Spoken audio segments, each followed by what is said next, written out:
folks. Welcome back to Multiplayer, a podcast where we make time to game together, no matter how hectic life gets. My name is Matt. I'm one of your co hosts. My name is Steven, your other co-host. Oh man, this week has been fun, Matt. I don't know if I told you or not, but over the weekend it was so freaking hot that we actually got to set up our little kiddie pool for the kids, and I swear they did not want to leave. We sat in that kiddie pool for about like 3, 4 hours. It was so much fun. So That's much fun. awesome. With it being that shallow, too, I bet it gets nice and warm, too. Oh, it was like it's weird to say. It was kind of like bathwater by the end of it, but it was still really nice just to sit in it because of how hot and humid it was. And I got my daughter Everly to start learning how to play like baseball at 3. And so we got her like this little inflatable like, Let's go. and I was sitting tossing her this little inflatable ball, and she was actually hitting it. Like Okay. not like super well or with good form or anything, but she was actively tracking it with her eyes, and her hand coordination was accurate enough to consistently hit the ball, which was very Okay. That's yeah. awesome. That's really good coordination for as young as she Oh, is. It's really awesome. oh She's going to be a yeah, heck of a softball player one day. dude. She has. Did I tell you that she has an arm? Yeah, you have told me, dude. She's like a dodgeball legend, isn't she? Yeah, we played dodgeball in the house, and I'm the kind of parent that um I don't show mercy. Let's go. So we have this little like it's a soft ball, but it's a plastic ball. You know those little small circle balls that have the little tiny spikes on them that like they're Yeah, but yeah. yeah, really soft. Yeah. That's her favorite ball to play dodgeball with. And she will tell me to throw it faster, harder, daddy, harder, because she likes to dodge and likes to move. And if she gets mad if I make it too easy. If you make it too easy, she knows darn well if you're taking it easy, too. Oh yeah, she does. And it's that girl's gonna be the death of me. What about you, Matt? What did you do over the weekend? Man, it has been a pretty busy weekend for us as well. We got our pool up and running. We just have like a little above ground pool, like a 10-foot one, so nothing crazy, but actually it's 12 foot, I think, but still nothing crazy. But it's enough for the family to get in and dip around and cool off. And last year we had a never-ending battle with mustard algae, so it was like the entire year Oh, the pool was clean. No matter how much I shocked it, no matter how much I cleaned it, like this algae just kept coming back, and we just didn't use it because it's kind of gross. So it was a pain in the neck, and this year I figured out the combination of chemicals that I needed to take care of it pretty early on, and we have it under control, crystal clear, beautiful water at the wonderful Bahama tropical temperature of 64 degrees. that's nice. No, Oh, it's so cold. It's so cold. It's nice, no, yeah, but it's so cold. that's so nice though. I like colder water. Do you really? Yeah, You because are a monster. no, I like the colder water because once you get out and the warm air hits you, it's just so relaxing. Yeah, yeah, I'll give you that. I'll give you that. But it's hard because my kids are the type of kids that, they'll be in that water for Beckett is just his skin and bones. He's a little fellow. Archie's got a little bit more meat on his bones, but they are both so skinny that they sit in that water for, 5 minutes and then they're shivering, their lips are turning blue, and you're like, all right, man, you gotta get out, gotta, go warm up. And then they don't want to get out. They're little fellas still. So living their best life, not trying to get out of the water, and then you gotta fight that power struggle every single time. So Mm. that part of it is a bit stressy from time to time, but it's going to be good when it gets warmer. It's really right now it's sucks for them because they can't swim in it as long as they want to, but we did that. Did a little bit more work in the garden. I got the last few crops put in because we had to wait another week for seeds. So got my seeds all sowed and Sewed, sewn. sowed, whatever. I don't know. One of those I used to words. be a teacher. You'd think I should know this stuff. You should, and it's pretty. But you did teach of like history, so it's understandable. Yeah, history and science, what a combination. Yeah. But yeah, did a lot of that stuff and then played a lot with the kids. I'm working still, but they're on summer vacation and the wife's on summer vacation. So I'm having a little bit of FOMO, and by the end of the day, get home from a long day's work, you're mentally exhausted, completely physically exhausted, and one of the kids wants to wrestle, one of the kids wants to go jump on the trampoline, and then they both want to come in and play some video games. So it is it's a lot, it's hard. I don't want to complain because it's first world problems, but it's hard to mentally transition from like a long day at work and you just want to sit on the couch and zone out for like 5 minutes, but then you got to immediately go be Rey Mysterio or something. Yeah. Um, I'm glad that how I have it set up where my kids know right when they get back from daycare at the end of the day, and that's when I get out of work. So since I work from home, right when I get out, they're stepping through the door. It works out almost perfectly. They Oh, that know, is perfect. don't talk to daddy, go get your snack. And they get their snack. It takes about 15 to 20 minutes for them to get their snack. During that time, I get my time to break and get from work mode to dad mode. And I get that 20 minutes. And then from there, it's game on. Yeah, that's good. I mean, that's fair that you have that boundary set, and I'm glad that you're able to, get that set up and established and that your kids seem to understand the routine and respect that boundary. So that's awesome that you're able to get that. But I'm the type of person that I don't do well with breaks like that because I find a reason to make myself guilty for taking a break. So I try to muscle through it, and then you hit that 8 o'clock burnout where it's bedtime, and you're like, you need to just shh, close your eyes. Shh, Oh, I love yeah. you, but shh. Yeah, I think it only works because my son, he's a little fatty. Um, he There's a is. little bird. Oh yeah, he's short, but he weighs just as much as my 3-year-old, Let's and go. he's one. Um, he just Corn likes to fed. eat. Oh yeah, dude, this boy just loves to eat. And if you tell him he has to before he can do anything, he has to eat a snack. He's so happy. He'll get upset if he has to go do something before he gets a snack. So it works He- out very well because he forces my daughter to sit down for 20 minutes and eat a snack. If she gets up, he gets mad. little fella, I feel the same way about my coffee in the morning, so I totally get where he's Oh, coming from. it's amazing. Ooh, but enough talking about the weekend and what's been going on and stuff like that with our kids. You did mention you start bringing up playing video games with your kids. Let's talk. I want to Yeah. talk a little more about that. Yeah, so we are huge gamers in our household. My kids have been avid gamers since they can pretty much hold a controller, and they have very, very different interests in games. But the one game that they have in common at the moment is WWE. So I talked a little bit last week about how my family is kind of obsessed with that right now, and that is continuing on through Xbox. So lots of fun there. But there's a couple other games that we like to play together too, and we're always up to discovering some new games. So Archie, my youngest, he is like a champion at finding these random bizarre games that end up being a lot of fun for no reason, absolutely. But um, Beckett is notorious for figuring out whatever game I like that week. He is, quick to keep a close eye on me and make sure he knows what game I'm playing, and then secretly practice it behind my back, and then just crap all over me whatever chance he gets. It's very demoralizing. So he frequently beats you. I wouldn't say frequently, but he's gotten to the point where there are some games where I cannot beat him, like Left 4 Dead, for example. That was my jam. That What? was my game. I was one of the best. I can confidently say, and you know that I do not toot my I, own horn, but I can confidently say that I was one of the best in the world at one point in Left 4 Dead, and he beats me almost every time now. that's that's ridiculous. You're just getting old. That's what it is. I am. I've Uh, lost my edge. that's ridiculous because like I've played Left 4 Dead with you a handful of times. I do not like that game. Um, State that for a record.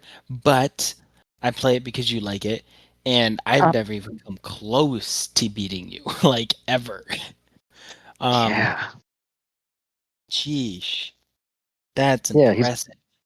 I've been saying it, man. Kid's got a future in esports if he really chooses to go that route, but he's a talented little fellow. He can go whatever route he wants. He's going to be a legend. I can just tell.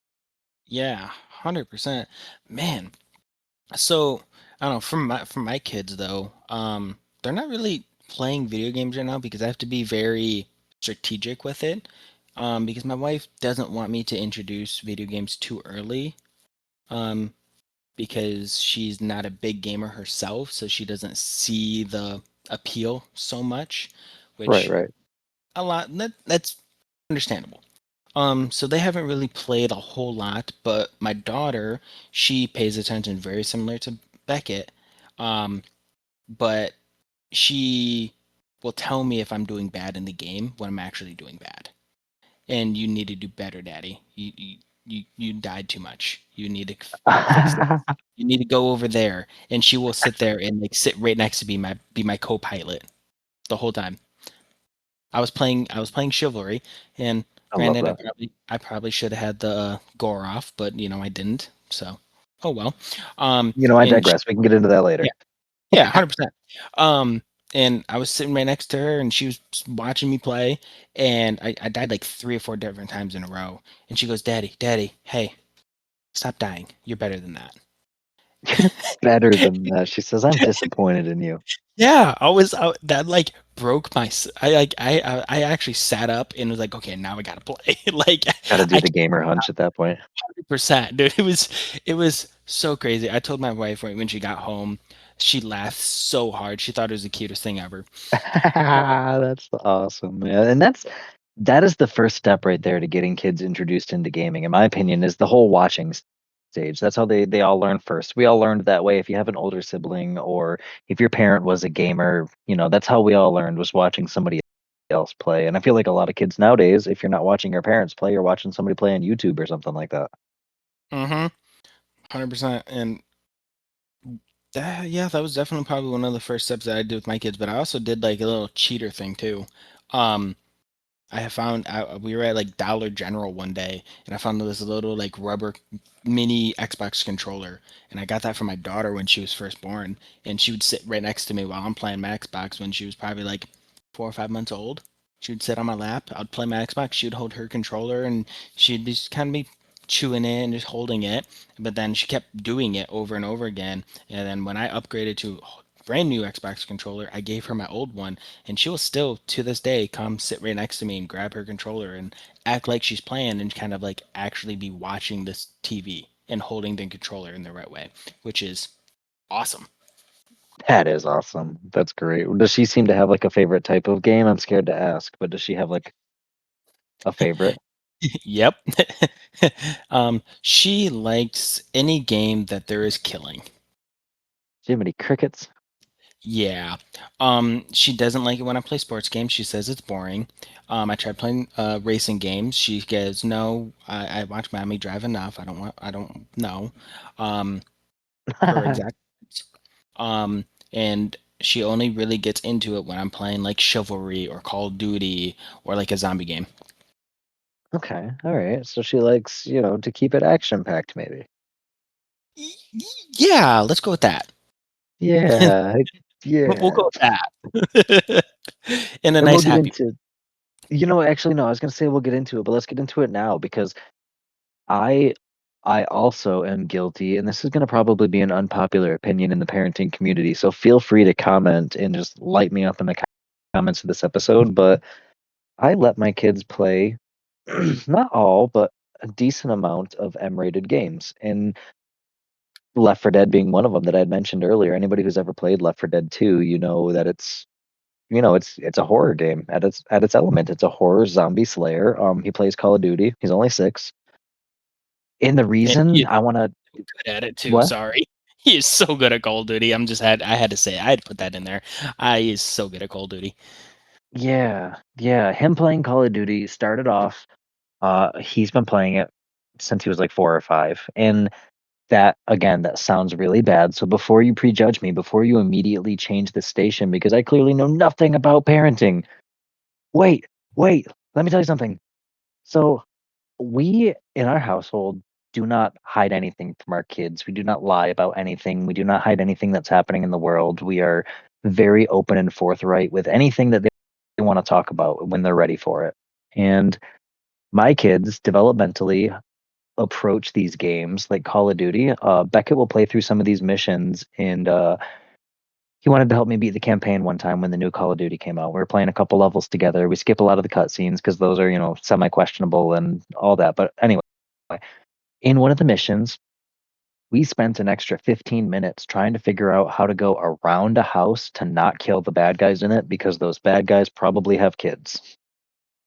Was his reasoning to why we needed to not kill as many of the bad guys as possible. And I was like, see, that's a level of empathy that he's developing at this age of like, yeah, they're bad guys, but they're not evil. Yeah, no, I agree with that statement. And but that also comes down to like you knowing your kid and what he can handle and stuff like that. When right?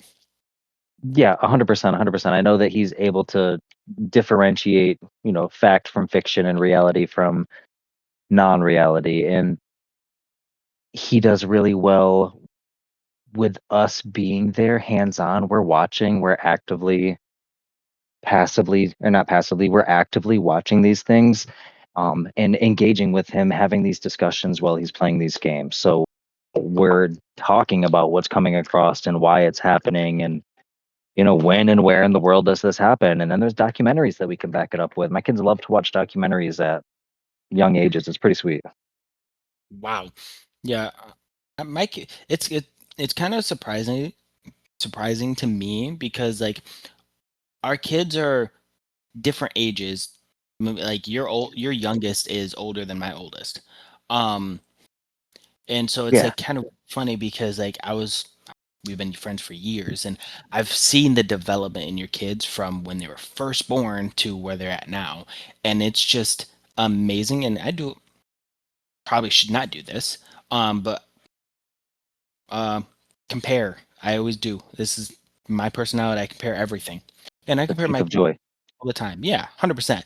But it's not like in a bad way. I'm like it's a way when should I start introducing my kids to more games or actually starting to play games and stuff like that. And so I'm using your kids as like an example for my wife a lot Hmm. because that's something that she can see actively and how well it works. Um so that way I can hopefully use that for my kids. Um so I love that what you were doing with your kids. It's amazing. And I've seen them actively playing and I've seen the empathy actually like show up in real time. And it's crazy because I've never seen that with a 6-year-old or even a 4-year-old. It's wild. Yeah, it is. It's cool. And I attribute a lot of that to video games. And I think that I developed a lot of those things as a kid through video games as well, because again, questionable parenting on my parents' part, but at 5 years old, I was playing Duke Nukem on our computer. Sheesh. Yeah. So and my entire life, I'm a Buddhist, I'm a pacifist. I don't do violence, and I've played violent video games since I can hold a controller pretty much. And it's I don't even know how to describe it. With caution, you know what I mean? With caution. Everybody has to know their own kids. They have to know their own kids' limits, and that's not an approach that I would recommend for most parents and most kids of that age group. But my son seems to process things well, and he's a neurodivergent like I am. So you just got to know your kids, and the parents that are just going to willy-nilly be like, you and I have played, we used to go hard on Call of Duty when I was on the collegiate competitive Mhm. team, and we ran into some 10-year-olds on there. We ran into some 9-year-olds on there playing with, grown adults with no parental supervision. That is not safe. Do not let your kids play online games, even Roblox. Do not let your kids play online games with Oh, no don't get me supervision, started man. on Roblox. Oh, don't get me started on Roblox. That is one game that will never be played in my household. Yeah, we play it in our household, but we have their accounts on such a like strategic lockdown that they can't even fart without my permission. Good for you. I don't know how to do that, and I don't want to spend the time because I also don't think Roblox is that great. Personally. No, A lot other no. games. There's a lot more there's more educational games you could be playing. There's a lot more like story-driven games you can do instead of just like brain rot games, in my opinion. Absolutely. Yeah, and that's the problem with Roblox is a lot of it's brain rot. A lot of it is I'm trying to not get political with it, but there's some games in there that are really questionable as to, you know, we always joked as little kids, you know how like in middle school there was always the secret rumor of like, oh yeah, they use the high scores in arcade games to pick people for the army that would be good at different jobs and stuff like that. Like Uh-huh. part of me wonders if because I saw there was one game that the kids were playing on Roblox that I swear to God, it was essentially drone warfare where you control a drone and have to like crash it into moving targets. And I was like, they are training children for the future of warfare. How is this legal?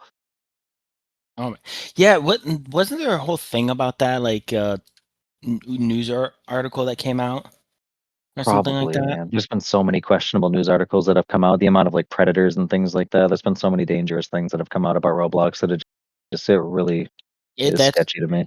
Yeah, that's why it kind of I won't ever play it in my household. That's just one game that completely banned no matter what. Will never allow it to be played. But now you're talking about like knowing your kids and like stuff like that. Um, I do want to hit on that because our kids are completely different. Very, And very different. and as a gamer dad that loves video games, it sucks for me because I want to play all these different games with my kids, with my daughter, with my son. And yes, she's only 3, but she does like video games. Um, and I have to be very strategic with what games I can allow her to play because she is technically on the spectrum and she Yeah, doesn't understand emotions or her own emotions or even she has no shred of empathy at all. right, right. And so I can't really allow her to play violent games because those will I'm trying to think of the wording. Instill negative emotions and stuff to it. I'm Yeah, thinking I'm it'll yeah. condition her and desensitize her at the same time. Yes, yes. And so I want to try to avoid that as much as possible until she gets older, where she can start to regulate her own emotions and understand her own emotions more. Um, so for right now, I have to really watch what I do with her. And of course, as I'm saying that, I'm a little hypocritical because she was watching me play Chivalry with all the gore and stuff on. Um, but she's not doing it and she's telling me I can do better and stuff like that. So it's a little we talk about it and she understands it's a video game, but she's not at the level where I allow her to play Call of Duty. I would say she probably won't be until she gets like probably in her teenage years. Right, right. Understandable. And that's honestly the game is rated M for mature. It's for 17 plus. So that's your standard recommendation and that's totally fine. That is the average person. I am Yeah. the red flag outlier here, not you. So Oh makes yeah. total sense, man.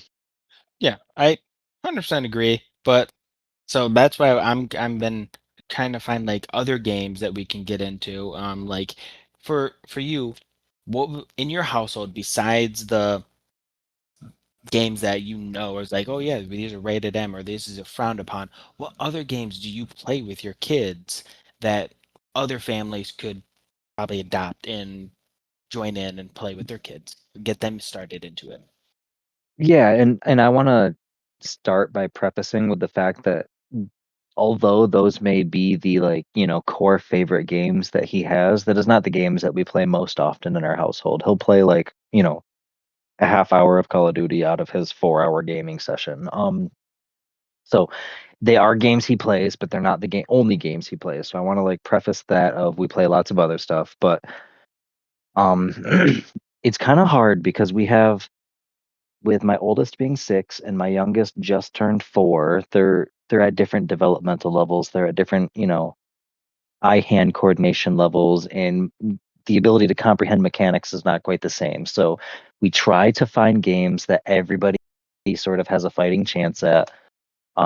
Believe it or not, Mario Party was one of the first games that we introduced Archie to because even at 2 years old, everybody has a chance at some of those mini games depending on Mhm. which ones you get. And anybody can hit the dice and move around, and it doesn't matter if he loses by 7 stars or not, as long as you cheer for him every single time, he's gonna just roll with it. So as he got a little bit older, that didn't work. But when they're starting off around like 2 years old is when I introduced my kids to gaming. And at that point, Everything's got to be super simple. It's all exploratory. It's all about bonding. It's not about obviously winning the game or performing well or anything crazy like that. So you got to find games that are visually engaging but not overstimulating for their brains at that age, if that makes sense. Yeah, it makes total sense. I, One of the best games that we introduced both of our kids to early. Hold on, I gotta go look at my game library because they still play it. I think It's I know what game it is. there's like three of them that you could have a good guess at. So, one of them, like the very first game that either of them ever played was Stumble Guys. Yep, I That remember playing game, that, guys. yeah. Those of you that don't know, you get these silly little costumes. Right now we are a banana with a beard holding like a spear. You know, it's a whole bunch of it's weird stuff, silly cartoon characters. You go through these obstacle courses and it whittles people down from like 16 or 32 to 16 to 8 to only one person wins at the end. And it's basically just a whole fun thing. If you fall off the edge, you keep going, and if you're in the bottom X amount, you get eliminated. So that was a great way for them to get used to, the bright, vibrant colors, controlling just the one joystick and not having to worry about the right joystick at all. So they can just sort of focus on walking down a linear path, if that makes sense, jumping occasionally. Makes total sense. And that's honestly was probably gonna be my like go-to game with my kids because like there's so much you can do and there's so many great lessons in that game itself.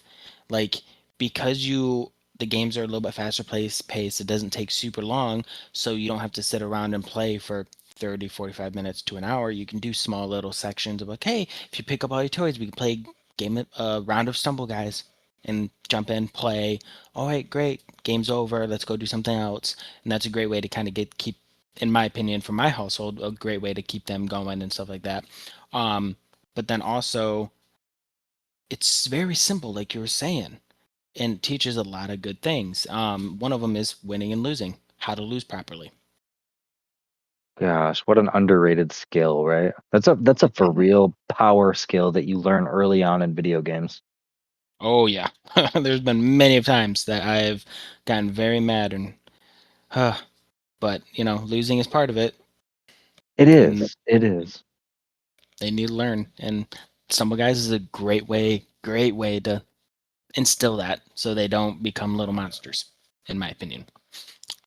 Exactly, exactly. And again, it comes down to knowing your child because some kids like for conversation, you had mentioned earlier that your daughter was technically on the spectrum. For kids that are on the spectrum, losing and not meeting your expectations can be a real trigger for some of those kids. So if your kid is maybe not in a spot where they're ready to learn the skill of winning or losing yet at 2 years old for conversation, let's say they're just not quite there yet to understand that concept. Another great game to introduce them to early is called Donut County. You ever heard of that one? No, what is that? So you're gonna have to help them through it because it's very story driven. It's about this raccoon that opens up a donut shop, but every time he goes to deliver donuts, it opens a portal that destroys everything in the city and sucks everything in a giant sinkhole. So you originally will be like the raccoon's telling you like, hey, go deliver something to Martha the goose, and you go to her house, and when you go to deliver the donuts, you open up a sinkhole, and the object is to move the sinkhole around the screen, and one by one you have to suck up every object that you can fit in the sinkhole, and then it gets a little bit bigger, and then you have to suck up each object you can fit now, and so on and so forth until you suck up everything on the level. So it teaches them kind of the same concept like the, square peg, round peg, triangle peg thing. Mhm. Yeah, it's like that same concept, but a story-driven way for them to slowly expand critical thinking, problem-solving skills like that. And it has absolutely no timer. So it does not matter if it takes you 10 years to do it. Doesn't matter if you finish it in 30 seconds. There's no penalty and no reward. Hmm. That's okay. That's perfect. That's really good. That's a good game. Yeah, super good for those really little ages. Do you have any that you would, other than Stumble Guys, that you would think right off the bat would be one of your first ones you want to introduce? Um, you've already kind of said it. Mario Party, definite one.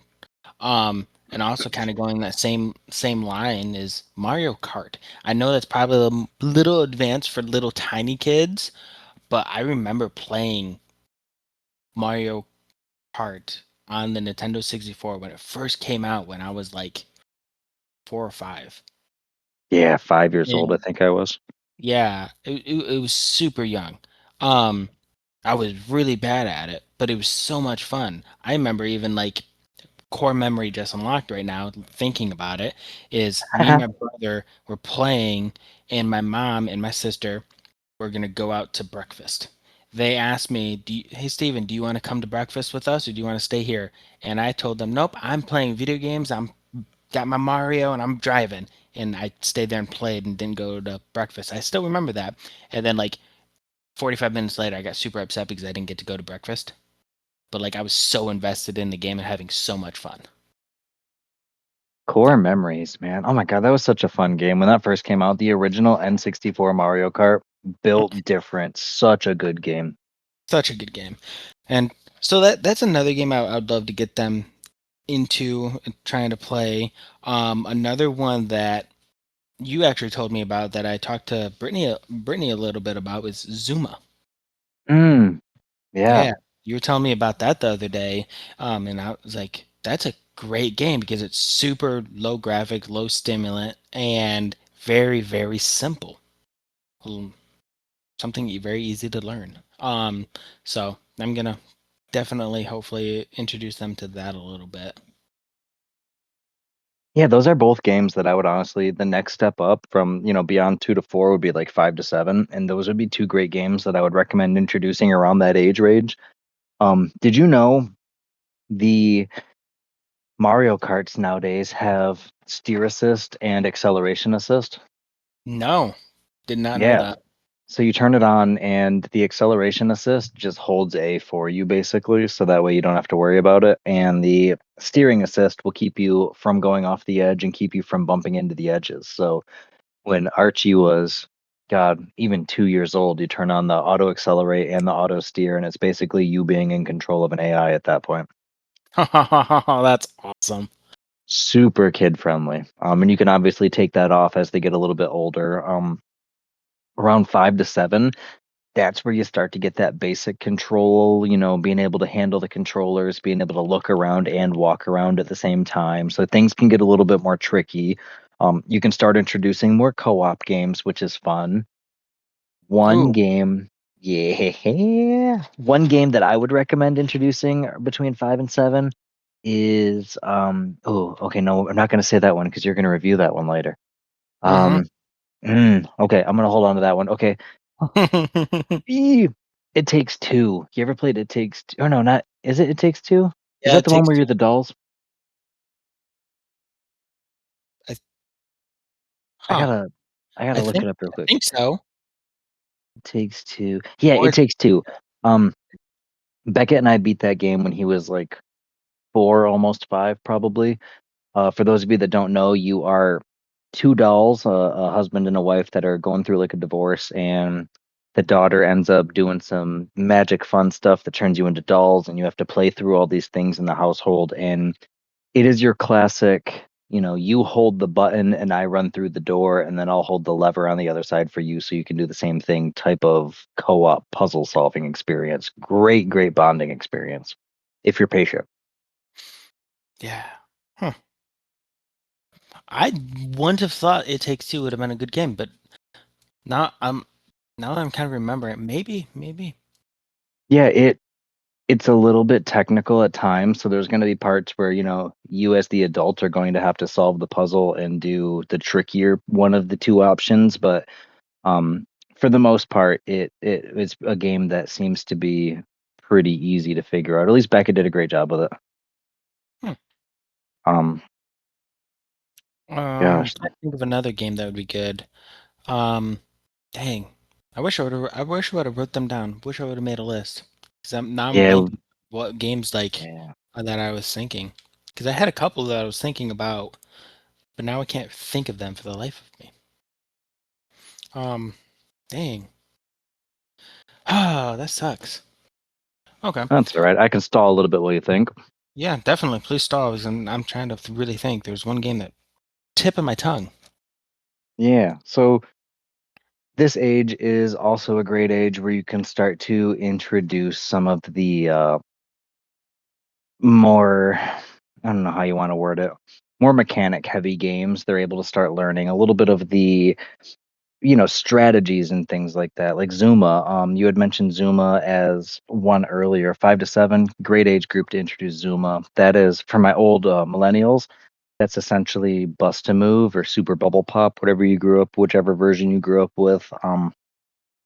You have to try to pop 3 or more of the same color by shooting little balls up at the map, and pretty great for eye-hand coordination, timing practice, things like that. Everything doesn't have to be about learning moments, but I'm trying to at least point out games that'll have some benefits to them, because too many people just blame gaming for all the things. It'll turn your brain to mush, it'll ruin this, it'll ruin that, but you can learn so much through gaming if you're doing it right.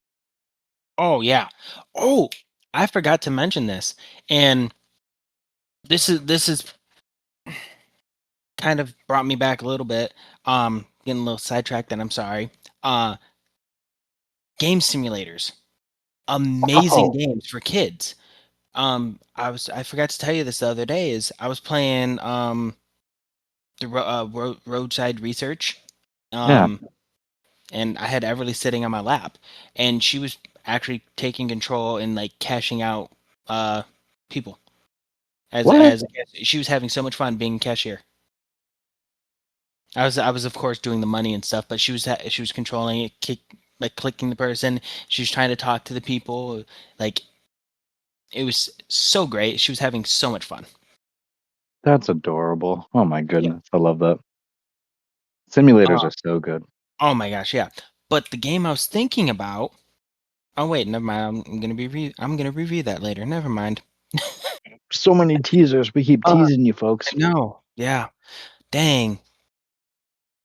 I can't think of another game that I've personally played because my kids aren't at that stage yet, so I haven't really been like thinking of like those types of games yet for like that age group. That's fair. I got one more then if you don't have one. 100% go for it. So this might be missing the mark for some of you, but if you have access to VR and if you are a psychopath like me and allow your young children to play your expensive VR headsets, then a great option that my kids really enjoy is I Am Cat. Ever told you about this game? Oh, yes. So those of you that don't know, go look up I Am Cat on YouTube.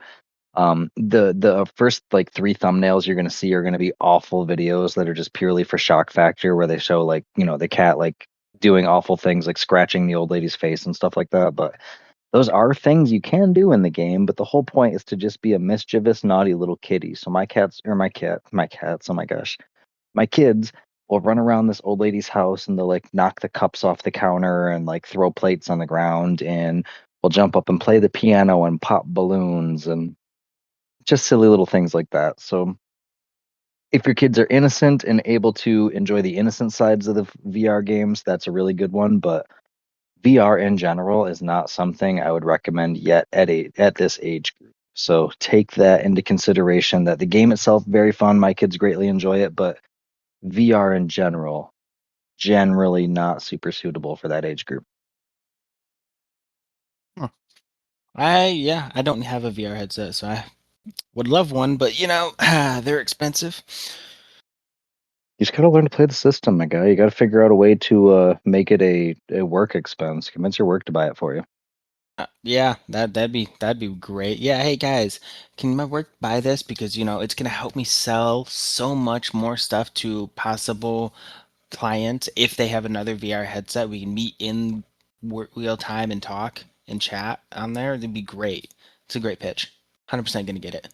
No, you can use the virtual desktop. So even if you eat too much Taco Bell and have a bout of explosive diarrhea, you can still be using your virtual desktop and having sales and calls from wherever you're at. Oh man, I can do that with my wireless headset. Um, okay, but yeah. Okay, well, you could always be the, yeah, never mind. Okay, you got me. Yeah, yeah. Fair enough. Moving on to the next age group would be 8 to 11. It would be the next group we're talking here. That's where you're really starting to hit that bread and butter of, at that Oh, age, kids are so much smarter than I feel like we as adults are at that age. Because you see the TikToks of people joking like 9-year-olds back in 1999, and it shows like a kid struggling on Microsoft Paint, and then it shows 9-year-olds now, and they're building like this intricate castle on Minecraft over the course of like 65 seconds. Yeah, crazy, crazy. And speaking of Minecraft, perfect game for that age group. Maybe even for the age group of like 5 to 7, but definitely for the age group of 8 to 11. 100%. One of the best games at that point, honestly. Oh, In that age group, there are so many benefits. Again, not all about learning moments, but there are so many benefits that you can pick up from that game, not only for basic life skills, but like video game skills in general. You know what I mean? But a whole lot of life skills can be met in Minecraft. oh, I love Minecraft. And I've tried to get you into Minecraft so many different times, but Hate it. I don't know why. I don't know why. You want to know the real reason? It's such an embarrassing reason, but you want to know the real truth? 100%. There's two reasons. Number one, first and foremost, those of you that know me know that I am so spatially challenged. Playing Ark, it took me 6 months to learn a map on Ark of playing it 5 hours a day. So I am horrible with my spatial reasoning and I get lost all the time in Minecraft. I can never find my base. I die and then I can just never get back there. So then I have to build a new base and start all over every 4 seconds and it gets really annoying. Understandable. They Reason do give number you a one right map. there. Okay, but it doesn't help me when I'm not. Yeah, I don't remember why, but the map didn't work out for me. I think I lost it or something like that, and I couldn't figure out how to get a new one. Fair enough. And once I Uh, dropped the map on accident and then died, I was like, all right, there's no point. I'm never finding my home ever again. yeah, fair enough. Just be a nomad. Um, It's a and then the other reason is for some reason, a game that is intended for 8 to 12-year-olds, I cannot comprehend the crafting, and I just don't comprehend so many things about it. I'm just like, and it's that blows my mind because you comprehend the building and the crafting of Ark, which is, I would say, kind of difficult. I can't build anything in Ark. I've tried. It I suck at it. But in Minecraft, I can build some pretty cool things. And it's so simple. And so it blows my mind that you don't understand it. yeah. I think it's the part that scares me away from everything is like the patterns that I feel like you have to make with the crafting table to craft anything. Maybe correct me if I'm wrong, but I feel like there's a lot of if you shift it to the left, you're gonna make an anvil, but if you shift it to the right, you're gonna make a hot dog. Uh, kinda, kinda, not exactly that, but yeah, in a Yeah, sense, it's a very dramatized yeah, implication, but you get what I'm saying. Of like the yeah, crafting is just it's weird, it's foreign to me, and I have not been able to learn it. I've had like 3 people try to show me, and I don't know. Maybe it's because I don't care enough. Who knows? yeah. You will once your kids start getting into it. You guys make a world. Joke's on you. I'm gonna skip that and go straight to making them play Ark. They love that game. You're gonna have your own mini tribe going. We'll be a menace too. That's yeah. Are you finally gonna play PvP? No, are you kidding me? My kids are so sensitive that if we got wiped, they'd be more salty than I would. Fair enough. Fair enough. Uh, that'd be That's the funny. that's a side tangent real quick, but poor Uh, Archie, every time I've ever tried to get him to play Ark with me, I'm like, "Oh, here, I'll do all the hard parts. You just like have fun and fly around." And I will get him a tame, and no sooner than he finishes naming it, it will get killed like 5 minutes later, and he's always so devastated. He's like, "That was my friend." oh my gosh. I Oh, always feel that's so so bad. sad. That's why you just tame him too and just don't tell him and name it the same exact thing. Yeah, jokes on you. That's why you just turn on admin controls at that age. Fair enough. It just kind of reminds me of like the little a school hamster, you know? They oh, did your school ever have like the school hamster? No, my school never had a pet. We were Oh, such a tiny little farm town that everyone just like rode your horse to school if you wanted to have a pet. fair. Okay. Um Okay. It's We had a drive your little tractor to school day twice a year. Hey, same, same. But I'm pretty sure your graduating class is bigger than mine. I don't know. My graduating class was 54. 37. Oh my God, we went to such tiny schools. So tight. Okay, I'm curious. Can you guys comment on this and say what was your graduating class? I know we're like old now, but I'm really curious on how big of classes people had. Like Yeah, that'd be interesting because I've heard some people have like thousands. I'm like, what? How? that's crazy. My wife had like Crazy. 600. Yeah, that just blows my mind. I don't understand it. Like, She said that when they were calling out people for their diploma, there were like 30% of her graduating class. She had never heard their name and never seen them before in her entire life. wow. Wow. She also graduated like just outside of Boston, so Dang, okay. Wait, weren't you guys dating in high school? we were a long distance relationship for we could do a whole episode on that if I feel like giving advice on that stuff, but oh my gosh, we were long distance for the first like 2 years of our relationship. Oh wow, okay. I honestly for the longest time I thought you guys graduated the same. Like the whole time I've known you, I till just now I thought you guys graduated the same from the same high school. Seriously? Yeah. No, I went to high school with her cousin, and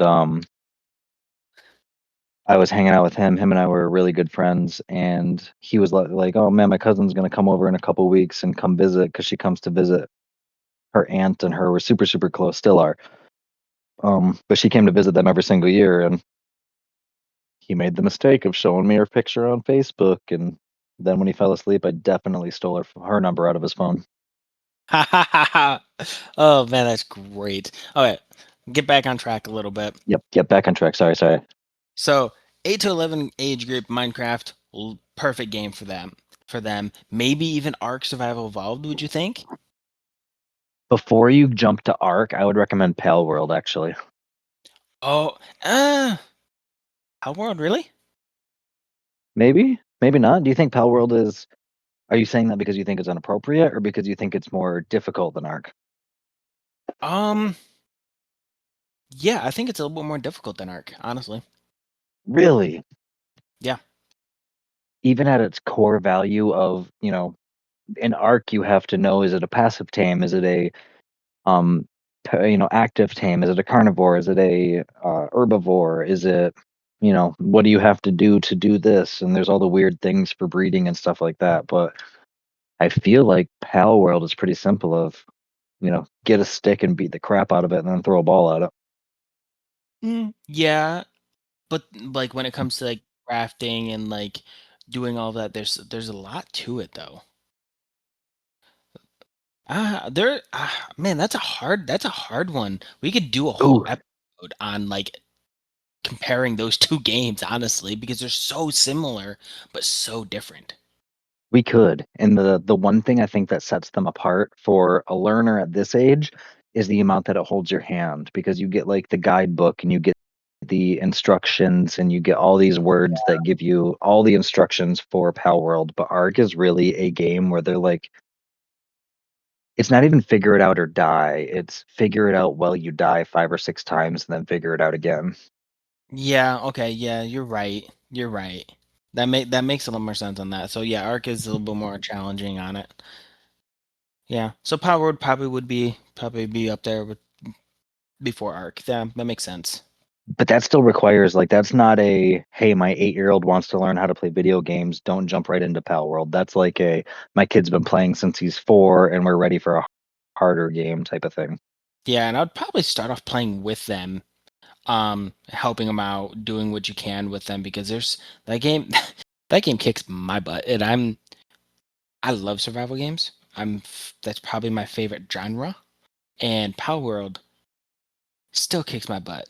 And I feel like I'm pretty good at that game.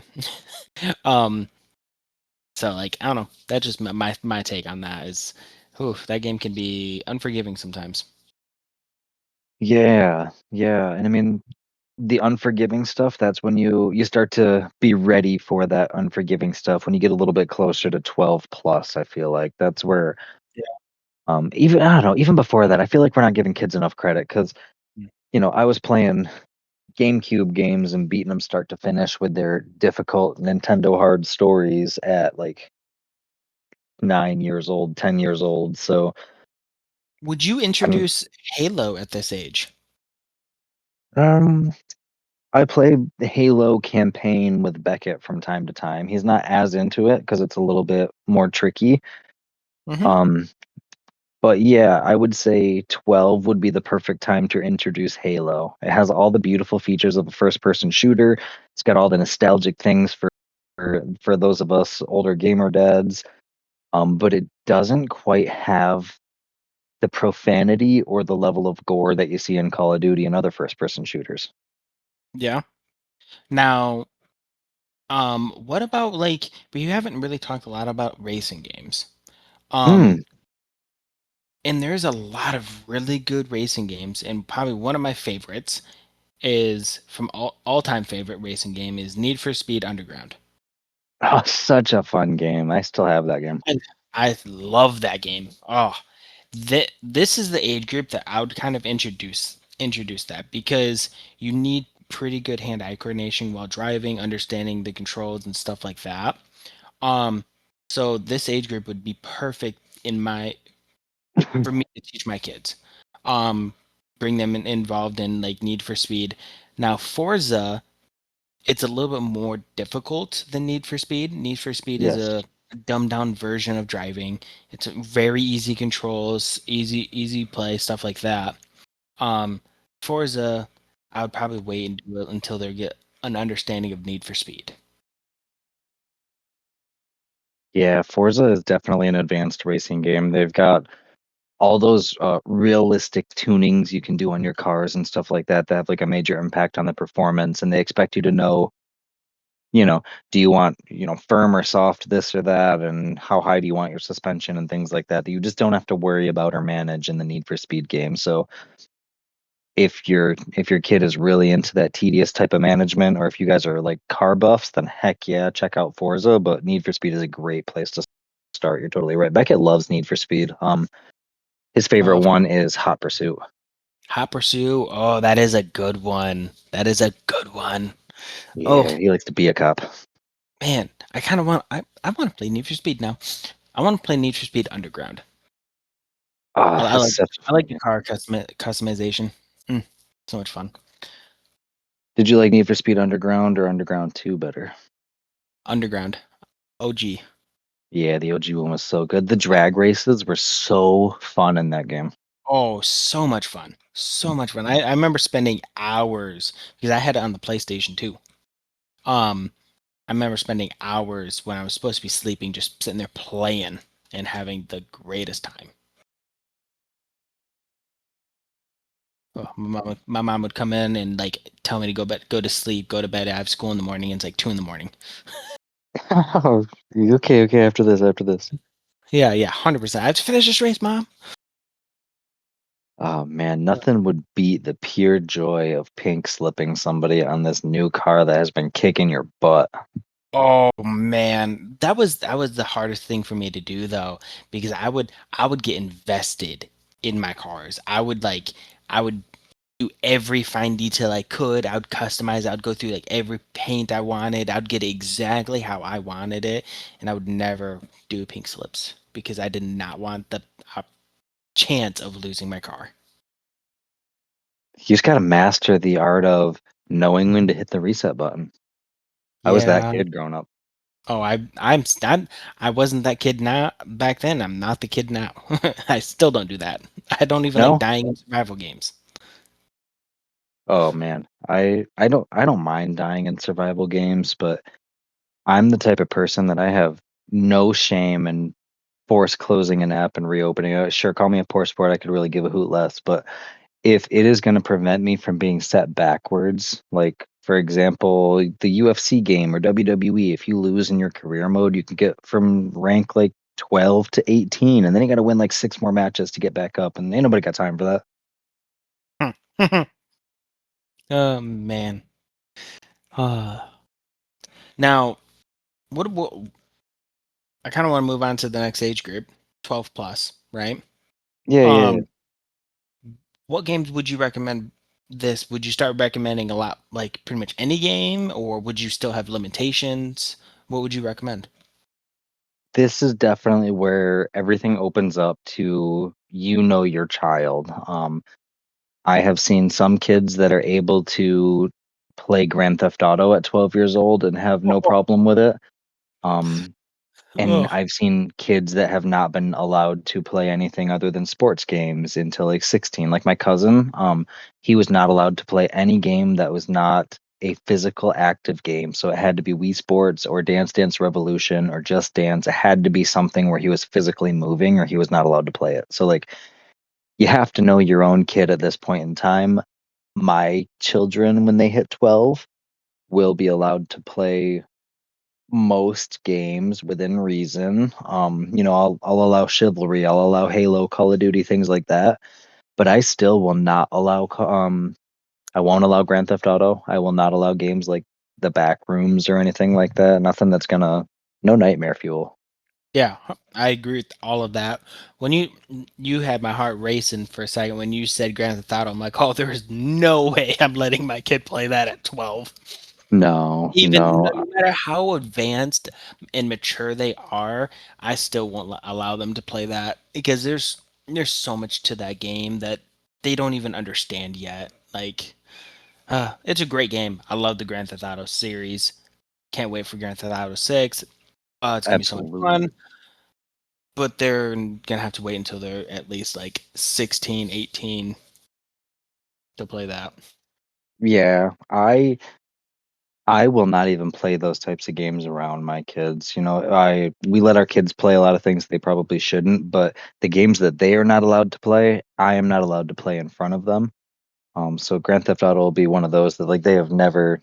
I played the absolute crap out of Grand Theft Auto 5, and my kids don't even know that I have that game. So Hmm. Okay. I feel like that's one that you got to protect your kids from until you think they're ready. Again, you got to know your own kid. I know that sounds cliche and it sounds like a cop out, but everybody's kids are different. Everybody's ready at different times. My kids are not going to be ready for Grand Theft Auto at 12, I don't think. Um, And And also speaking of that, we're not just talking about like your own kids. Maybe you have yes, a younger sibling or you have like nieces and nephews, stuff like that. This is all stuff that you can play with them as well, not just your own kids. yeah, yeah. When we say kids, we just mean kids. Everyone's got a cousin, niece, nephew, somebody in their life that they want to introduce to games or play games with to bond with. So it doesn't have to be your kid. But don't play Exactly. with random people's kids. That'd be weird. Yeah. Don't go picking up any random kids just to play video games with them. That's a little really weird. Which brings us back to the dangers of Roblox, right? Yep. All jokes aside. Uh man. But yeah, 12 plus. Focus, focus. Hocus pocus, let's all focus. 12 plus again really opens up the world to most games. What I'm looking forward to when my kid is 12 is being able to have those deep co-op games on our own separate screens. Like, I'm looking forward to being able to play competitive Call of Duty at that point where we can get into the competitive scene because he already knows call outs. Yeah, I don't let him use a mic. He's not allowed to communicate with his team or anything like that ever. And I turn off their voices so he can't even hear them talking. But like, he already knows the call outs because he hears me using them with you and or heard me using them with you in the past and things like that. So I'm excited to play competitive Call of Duty. I'm excited to play things like um that new zombie game that we got, the one we've been playing the Oh past couple yeah. of days. Can't think of the name of it right now, but John um Carter or something. I don't know. Can't think of it. yeah, John Carter. That's a good movie. Yeah. I think it Um, yeah, John it's Carpenter's John, Toxic Commando. yeah, John Carpenter's Toxic Commando. Um, one thing that I'm looking forward to when it comes to my kids getting to that age and being able to play a little bit more and understand and stuff like that is definitely like the co-op. We both have our own screens or both playing our own separate games in a sense, but on the same server. So like making Yes, our own yes, art tribe, making yeah. like having that more independence where it's not just I'm playing with them on the same screen, but now I'm actually able to play with them. That if that makes sense. Um, 100%. maybe doing like a game of Stellaris. Yes, that's a lot. That is a very intense strategy game. Yeah, it is. But I I want to teach my kids how to play chess at a young age, and I've already been teaching my daughter how to play chess. Um, I like strategy games. I really like them, and so I want to hopefully build up to that and get to a point where we can have a game where it's just me and her, or my son, playing a strategy game when they're 12 plus, where we actually like can be competitive a little bit. That's Oh, kind of what, absolutely. and I can't wait for that. Yeah, oh my gosh. The day I'm trying to teach Becca how to play chess, and I have been a huge chess nerd my entire life, and um I I will cry tears of pride the day that he is able to beat me in chess. That's like the ultimate, you have bested me, here is my crown. I do. First time my kids ever beat me in anything, where I actually try, I'm going to cry. It's shocking, man. The first time Becca beat me at Madden, I almost pooped myself. I was like, what is happening right now? Yeah, that will never happen. I will turn off the Xbox. No, no, you can't do that. I'm kidding. I won't do that. I'll have Brittany turn it off. Trip over the power cord on accident. Oh no, it doesn't count. Never finished it. Yeah, 100%. Oh darn. Guess we gotta try again. Just kidding. I'm just kidding. That's funny. But yeah, there's so many different games you can introduce your kids to. Some are more heavy mechanic than others. Some are going to be available to your kids at earlier ages than others, and it's all up to you. It's all up to you if you want to introduce. Like you said, your wife doesn't even really want your kids playing video games. That's okay too. That's a boundary you got to respect if that's the case. So, But this podcast is about dads who play video games. We make time to play video games, and so my kids will play video games if they want to. And again, it's up to them. Um, it doesn't have to be a hobby by yourself. That's the thing that like I really want this episode to drive home to people is I am so sick of the overused trope of the, nerdy, sweaty gamer in the basement playing by himself, or the dad gamer who comes home from work and like neglects his family because he goes to play video games in the back room with the door shut. Like that doesn't have to be a thing. It can be a whole family affair. 100%. And one example, I do want to say this. We have a couple of people in our Discord that they are. Yes. I think, are they married? I can't remember if they're married or not. I know they're boyfriend and girlfriend, but I don't know if they're I married think or they're married. engaged. I think they're married, but they both play video games. They both play Ark together and stuff like that. They make it a whole family thing, and it's great because they have a great time. They both engage, and it's amazing, and I love it. Bonding at its finest. A 100%. common goal. Mm. Now, that kind of wants me to jump off into a whole different segment because since we're talking about the community a little bit, some people last week told us, or yeah, last week told us to review a couple games. And so we did, and I don't know. Some of the games I loved, some of the games I didn't. I'm gonna talk about two of them that I really liked, that I think could fit with the younger age groups, right? Okay. Um, I've got two as well, actually. ooh. So for me, it's I kind of want to name it a little something just because it's kind of fun. I want the community to kind of keep feeding us games to review because I Okay. had a blast. I had a blast trying out a completely new game that I probably would have never tried. And so I kind of want to name it like this week's worth. This week's worth your time? Like these games worth your time this week? I don't know. We can talk about it and come up with a different name for it or something for this segment or whatever. Doesn't matter. But some of the first game I want to talk about though is Outbound. So Oh, yes. this game was told to us. It was free in yeah, it was free in Game Pass, right? Yep. Yeah. This game, whew, amazing, honestly, for what it is. So this game Outbound feels like somebody mixed a cozy road trip game with a survival crafting and then wrapped it in a relaxing indie art style, right? So the entire concept revolves around traveling in a customized camper van while surviving and building your own little mobile home. How amazing is that? That's great. Super And unique concept. yeah, and at first I didn't like the game. I really didn't. And I sat and kept playing it and sat down, thought about it a little bit, and why I didn't like it was because it said survival game. And every survival game I've ever played, it goes one direction where, hey, I need to survive. I need to watch my health. I need to watch out for dangers. I'm always on edge. I need to survive to live to the next day. This is the True. complete opposite, but it's still a survival game. So this one is very relaxed, chilling. If I wanted to go build a campfire and sit at the campfire and watch an amazing scenery, I can and be perfectly fine.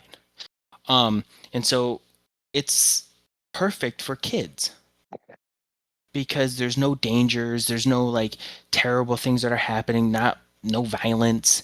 It's relaxing and it teaches them crafting mechanics, resource management at a very low stimulant level so they can fully understand it.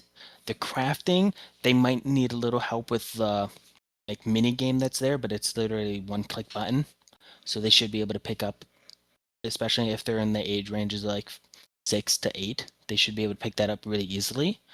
Um, True. this is a great way to get your kids into their survival type genre games. Like if you want them to eventually get into Ark, that's an intense survival game. This game would be very perfect stepping stone because they can learn those basic mechanics. Because you get a lot of freedom in this game. You're able to upgrade your van, so you get the creativity side of things to build your van exactly how you want it, make all cool decorations. So you get the creative side going, gather resources, you build like utilities. Yeah, you get to explore. Amazing. Love this game. Um, what did you think about it? You know, I love the way that you had phrased it because at first I have to agree. At first I hated the game. It was not for me because I was like, this is not a survival game. There's nothing trying to kill me. I haven't crafted a weapon or a tool or anything like that. At first it presented as boring. And then once you, like you said, you break it down for what it is and what the intent of the game is, it is honestly a survival game unlike anything I've ever played before. And if you are looking for a game that rewards you for, stopping and smelling the flowers, and it rewards you for the casual exploration, if you're one of those people like me that likes to go look at every detail in a level, you're going to stumble upon a bunch of extra cool stuff. And it's a great game for people that don't have a lot of time or don't feel like investing a lot of mental effort. Oh, yes. 100%. 100%. And I kind of want to go over it because I want to start giving like every game review we do, I want to give a rating out of 10. Um so for me, this game out of 10, I'd definitely give it an 8. Um which is crazy to think about because when you look at the game, you don't think it's going to be an 8, but the reasons behind it is because it does what it's meant to do. It doesn't try to be something that it's not.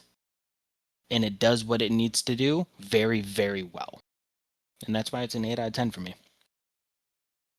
Yeah, yeah, I think you're onto something there. I think, like you said, it does what it intends to do very, very well. Um, I think that it was a little, I don't want to say shallow, but it wasn't quite the depth that I was hoping to see. So if they added, a little bit more to it, then I would bump it up to an 8 or a 9. But from where it's at, what it is right now, I would personally give it a 7. Still a great game though. Okay. Would you recommend our listeners to go try playing it? I would, yeah. If you're looking for a super chill, laid back game that has zero pressure, it's definitely a good anxiety buster. If you love camping, it's going to be another one too. If you're one of those people that loves to go camping, definitely check the game out. All right, you're here. You heard it here, folks. Go check out the game. Now, Matt, you said you had a couple games. Uh, what was one game you wanted to do? Yeah, I'm gonna save one of them for a different episode. So I've got one that I want to do. So we'll sandwich the two of them here. But the one that I want to do, this game would be a great game as potentially one of the first games that you introduce your kids to. Um, Kabuto Park. Hmm. Okay. So this is a super short, super simple, cozy little bug catching game. Um, it is not directly parallel to Pokemon, but it gives off like the skeleton of Pokemon vibes. You play as a kid who goes to a bug catching camp, and you have to go to these different areas. Like there's a farm, there's a forest, there's a swampy area, and like all these different areas have different bugs that you can catch, different types of beetles and moths and butterflies and things. Um, the game, you select your level and it opens up and there's like 5 magnifying glasses. Each magnifying glass has a bug that you can potentially catch. So it's total random generation if it's going to be a common one, a rare one, shiny one even. They have shiny bugs. Um, and the object is to catch them all. But once you catch them, you notice that they have like an attack rating and a defense rating, an energy rating. So you can go in and there is a tournament style battle mode where they do this 3-on-3. The best way I can describe it is a rugby scrum, or for those of you not familiar with rugby, like a offensive and defensive linemen in football, American football, just sort of battling back and forth with each other, trying to push each other off a table. So the game itself, when you go to catch the bugs, you just simply click on the bug, and then there is a meter sliding up and down, and you just have to press A when it's within the green range. If it's on the red, you don't catch the bug. Oh well, try again next time. If it's within the green, you do catch it. Good for you. It's got a whole like leveling system to it, and it's very very simple. There's never any time pressure or anything like that, and it's as simple as press A when it's in the green. So very very good game to introduce your kids to young. Yep, I actually showed that to Everly the other day, and she sat with me, and we caught I think like 10 or 12 different bugs. She loved it. Uh, it was a great time to play. She wanted to kind of go through and she wanted to name all the different bugs. Um, and she named one of them Binks, and I love I that. couldn't get rid of it. And yeah, she made me level it all the way up to max level I could, and she that's her bug now. It was a it was the mantis. Oh yeah, Yeah, good she choice. she Good choice. she loved the mantis. She thought it was so cool looking. They're fantastic. Praying mantis is like my favorite bug in the world. They're spooky and evil creatures, but they're very cool looking. Oh yeah, they're so cool. But yeah, definitely. For my 3-year-old who got into that and she just loved it, this girl hates bugs. Like she absolutely hates bugs. She freaks out. She sees a spider, a bee, a beetle. She freaks out, and like she will like stop everything she's doing if she sees an ant on the like sidewalk, and she will like run back to me and hide. That's And for her to great. play this, it was great. So I'm gonna try to use this a little bit more to hopefully get her over her fear of bugs too. Ooh, I love that. To help even more with it, if you go into your bugs and you mark it as your favorite, you can go over to the terrarium, and all the bugs that are marked as your favorites will appear in your terrarium. And you can just see them crawling around in this little like glass box, and you can like pet them and things like that too. So she can go in a pet banks if she wants to. I did not even know that. That is so Yeah, cool. go to your bug collection, and it's on the far right hand side. Okay. Okay, good to know. Good to know. All Yeah, but right. that's the one I got for the kids episode at least. So what's the other one you got? So this other one is a game you actually introduced. You and the kiddos, I guess, started playing it, and you said, "Hey, yeah, let's play this." And me and you played it for a little bit. It's Oh called yeah. Crash Out Crew. Oh yeah. Oh man, this game is funny. So you drive a forklift and you load boxes, but it's completely different. So Crash Out Crew feels like the kind of game that was designed specifically for like a group of friends looking to create a competitive chaos together, right? The second you jump into the match, it's anything but that. It's very relaxed. It's nothing super serious. Nothing's ultra competitive. It's designed to create hilarious situations, right? Um, that's kind of what makes these types of games very memorable, right? It the best game I can think that it would kind of resemble is like Gang Beasts or Overcooked. Very similar to like those types of style games. Yeah, Um, it is very similar to Overcooked. That's a good comparison. yeah, I really like it. It's a lot of fun and it's silly. It is so silly. I think we were laughing so many times because I didn't there was apparently there's these boxes that you have to load up on trailers. You have to follow like an order. So like you need a blue box, a pink box, a green box, and you need like three of each loaded up to send it off to be shipped. Then later on in a couple levels, you start getting bomb boxes. And we didn't know this. Me and Matt were playing. Apparently, they blow up. They actually blow up. We didn't know that, and that was hilarious to find. Um, and then like Dude, the second level gets even worse with it's chicken and eggs that you have to deliver instead of boxes. And if you run the eggs over, they like crack the yolk all over the place. And if you hit the yolk, it makes you spin out like a banana in Mario Kart. oh, that is amazing. And on top of that, there's a sanity meter as well. And your guy will go crazy driving around fast with his sanity going crazy, smashing into everything. It's so much fun. It's a great time. And also, it's one of those games that's very, very easy to learn. There's not a lot of extra controls, super chill, super relaxing, but it can be a lot of laughter and fun. So definitely, I would say like age range. Honestly, any age range of like maybe like 4 to 11 would love this game. Maybe even Yeah, older. Honestly. even older, definitely. It'd be a great game that you could turn into a fun drinking game if you're playing with buddies too. Oh yeah. Oh yeah. Now with this game, um, and I'm trying to rate it honestly. This one's a harder rating for me because I didn't play a lot of it because it was more of a recent game that you showed me, so I didn't get to put a lot of super good time in, so I don't Right. think I can give it a strong rating right now confidently. Um, but just from what I've seen, the visuals, how it plays, and what the concept is, I'd say like a 7 out of 10 for this. Um, it'd probably be my score would probably change if I played the game a little bit more and had more time to play the game. Um, but since you kind of recently just showed it to me, haven't had a lot of time yet. Yeah. And I'm gonna I'm gonna counter with an 8 out of 10 because there is a roguelike RPG element to it that we forgot to mention. For each of the contracts you complete in the like trial by choice that you pick, you get bonus money and things like that, and you can use that money to purchase upgrades for your forklift. You can get boosters to go faster. You can get teleporters to teleport from one side of the warehouse to the other to make it faster. There's all sorts of fun things you can do that carry over from mission to mission, but you only get 5 missions per like chapter, and then at the end of that chapter, all those power-ups are gone. So it's got that roguelike element to it too, which is kind of cool. I love it, and I'm definitely gonna try to play that game a little bit more. Heck, I might even try playing with your kids if you guys want to play.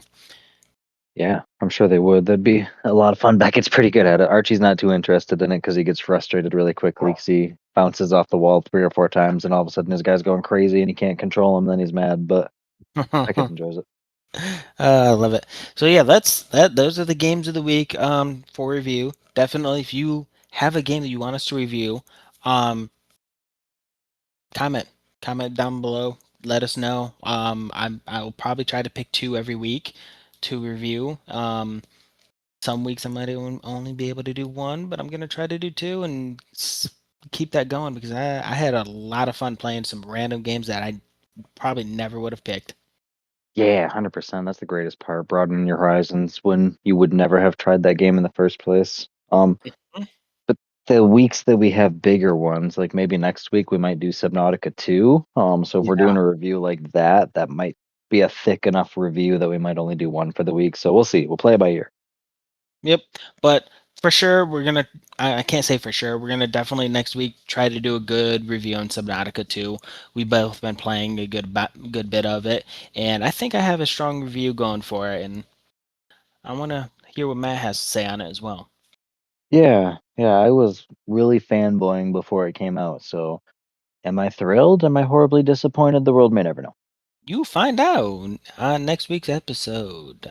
On Sunday, Sunday, Sunday. I was going for more of like the old school Dragon Ball Z theme, you know. Oh, oh, oh. Next time on Yeah, there we go. Dragon Ball Z. Yeah, there we go. Uh, I wish I could do Hey, that. so one more segment I want to sort of try out here. We'll see. I sort of had to dig a little bit for these ones because we didn't really have time to set up the channel. So take a peekaboo at the Discord tomorrow. This episode will post on Wednesday. So as of Wednesday, I will set up a section in the Discord for you guys to post your achievements. I want to know, what did you do in game that was tricky that you're proud of in any game that you're playing, and then what are things that happened in real life that you're proud of too? Like, these are all things that we want to celebrate with you. So, ow, sorry, it's got, what the heck is that? It's got bit by a beetle, jerk. Talking about bugs, and they came at you. Yeah, heart knocker. uh, Dang nabbit. So yeah, achievements of the week. I want to address something that the community has done in real life that they're proud of, and something that happened in one of the games you guys are playing. But this week, against people's will, I am stealing. I'm stealing. I'm gonna make achievements for people. Have fun. Uh, so in-game achievement. RuneScape, old school RuneScape was doing their leagues recently. And one of our community members, I think he's in our Discord at least. If he's not, he's one of my buddies, so he still counts. His name is Renrel.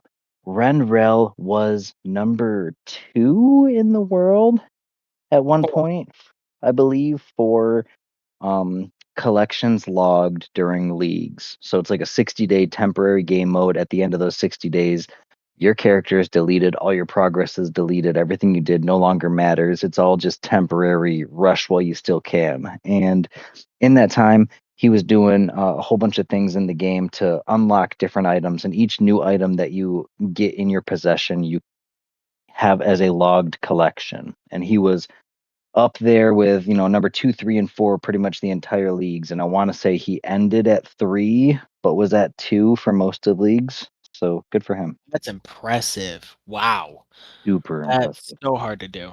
You, that's awesome. That is awesome. Yeah, it takes some real dedication. And that mode, you're not able to just buy everything. Like in the normal game, you can just go buy all the items you want to do, and it makes it easy to go fight things and do all the things. But in that one, you're an Iron Man, which means you have to do it all by yourself, and you're not allowed to trade with other players. So it's a whole extra layer of challenge. So Renrel, shout out to you. I want to shout out one person from our Discord actually. Okay, Um, she it's difficult, chaotic misfit. Can't let's remember go. can't remember her actual name. She's told me multiple times, but I'm horrible with We names. call So her Dizzy, Dizzy, yep, that works. So don't Dizzy, we? Isn't that her name? I don't know. Swear to God, Yeah, it's Dizzy. we're If it's starting not, now. I'm so sorry. We're starting now, anyways.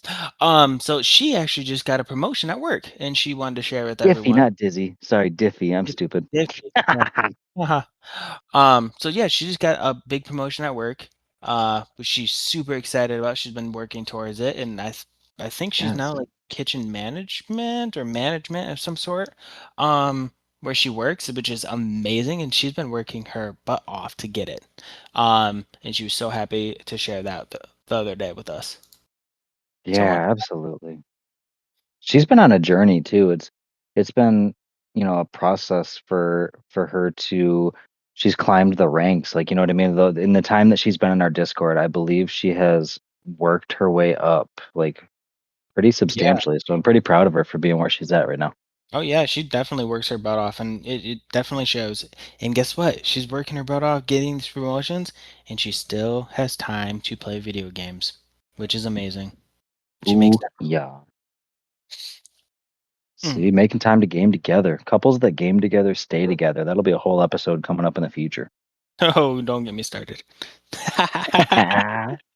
Oh Uh, man. Another shout out that I want to make in real life stuff going on.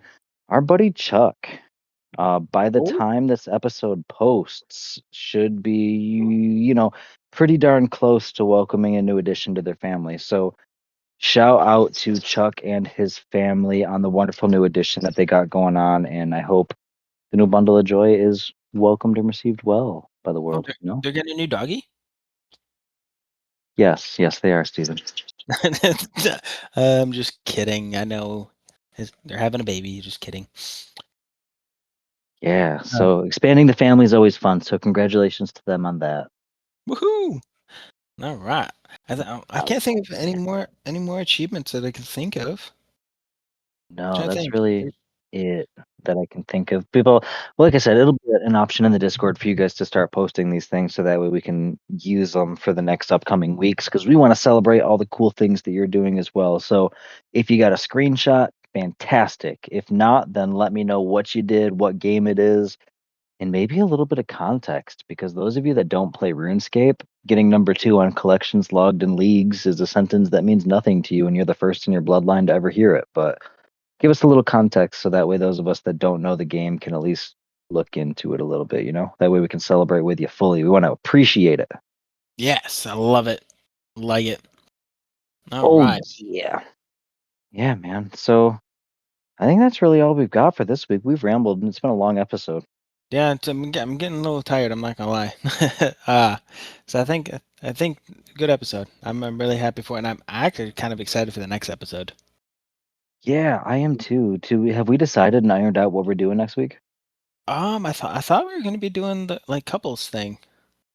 Oh yeah, it's either gonna be couples like getting your partner introduced into gaming or invested into gaming with you, or a best games for a 30-minute session. Which one do you think we should do? Ooh, actually, let's leave that up to the community. Maybe put a poll up. Okay. Let them Yeah. pick. Put a poll on this episode, give them 4 days to decide, and that way we can record this weekend maybe. Yeah, I like it. Boom. And if nobody votes, then I'm gonna let my kids decide. That'll teach you. Oh yeah. Oh man. Please vote. Yeah, because if not, that means we're talking about our partners. Because any chance for them to talk about their mom, they are there for it. Fair enough. All right. So Well, yeah, stay tuned. stay tuned and have a wonderful night, Matt, and have a great week. And I'll talk to you again and everyone else. I look forward to communicating with you a little bit more on Discord. Join in. It's all linked below. Love to have you. Yeah, be sure to check us out on Discord. Hop in there if you haven't already. Thanks for hanging out for this long. We appreciate you guys staying for the long run here. We look forward to seeing you guys next week, and I hope you enjoy it. Stay strong, survivors.